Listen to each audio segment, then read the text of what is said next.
they're simple things and they work. And anybody can do them. You don't have to be a scientist. You don't have to be an electrician. When she did this, not only did her trees not freeze, but she got incredibly bigger yields.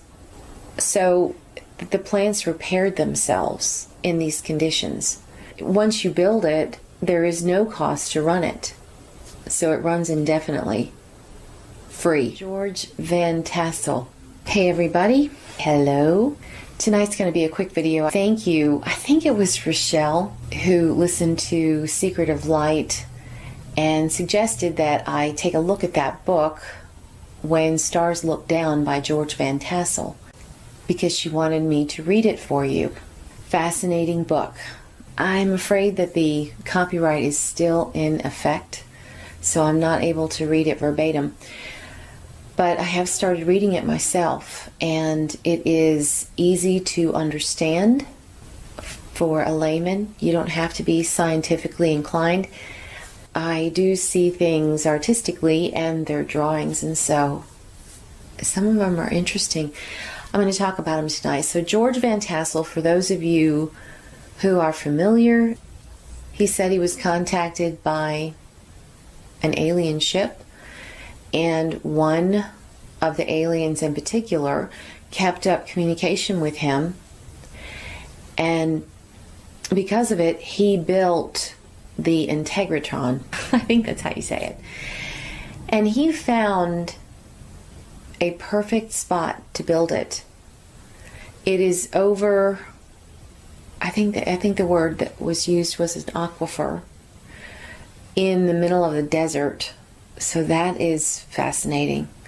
And it's also a spot where energy lines all converge, a lot of them, in this one centered location. He said that he got the idea and the direction on how to build this.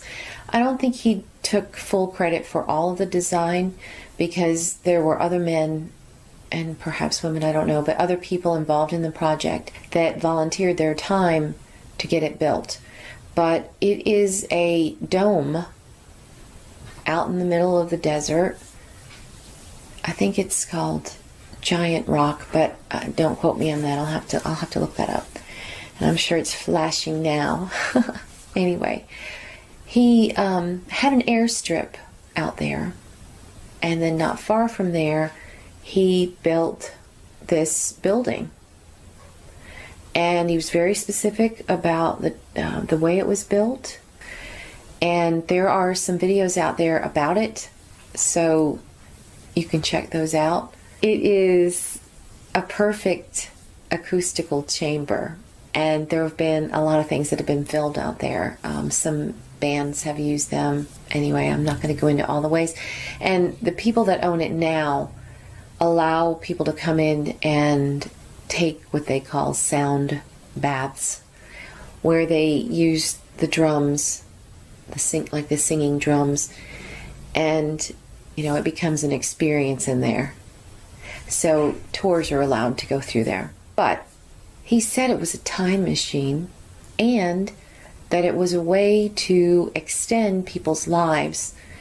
He likened it to, we are batteries that need to be recharged, and if we were properly recharged, like in this machine, that we could extend our lives doubly, fully doubly.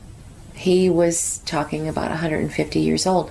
He said that the being that contacted him looked just like anyone walking, a man walking down the street with a little bit of a tan. Totally normal, you would walk right past him. He said they've been here a long time, and that they do reach out, and they need to get things done, I guess, or advance things. So he was contacted, and he continued to be contacted by this one man, and they had a conversation, and I guess George was not afraid, because apparently whatever this apparatus is where they can reach out and call your name, your first name, in the middle of nowhere, you can actually talk back to them. And that's what he did. And he said that the beam was that whatever this technology was that allowed this communication where they could see you and hear you was very strong on the human body. And so he had to build up to where he could eventually talk for 45 minutes at a time. But otherwise, he initially was limited to a minute at a time. He wrote several books, and like I said, I don't know what you think about him, but he worked for Lockheed. He held a high position at Lockheed when he left, and he also held a very high position working with Howard Hughes. He was in the aviation business. And then he also had his airport. And there's some interesting things on YouTube that I checked out. There is a speech that he gives, and there is an interview that I found, and then I found some information about the Integratron. I don't know if I found that on Wiki or not, maybe. I wanted to hear it. I heard just little snippets of it, but I need to go back and see what bands recorded there. And see, I just want to see how it sounds. I'm really into music. That interests me. So, this book, the main reason I'm doing this video, I want you to check out When Stars Look Down. It's on Project Avalon right now, but it's not public domain. I can read little bits about it and I can tell you about it. If you're into gardening or farming, there's a couple of interesting free energy devices. The diagrams are in there. I want to try them. I think both of these allowed up to an acre of growing space. So what I was curious about is, could you cut it down and it still be as effective? So I don't know about that. But he has a diagram for, it's an acre property, and it shows how basically he uses poles and copper wiring and some insulating things, concrete, simple things. And one of them is supposed to greatly increase yields, like by 30%. And the other thing is a 32-foot pole, again with wires going out into the ground, and there's certain configurations for each of them. It allows trees that are in frost conditions not to freeze. And this is the part that I have to let sink in a little bit more, because basically if the fruit is on the tree, it's fine. It's part of the living thing and it's fine.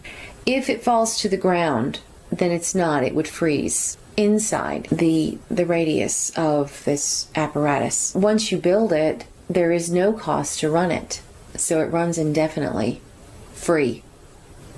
And it talked about, and this was not his invention, but he mentions it in the book, just the section. I think it's page 30 and 42, I think. Project Avalon site. One was a woman who bought an orchard.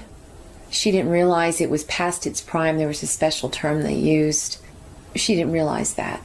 So she puts this apparatus in, because the other method was keeping smudge lamps going to keep them from freezing.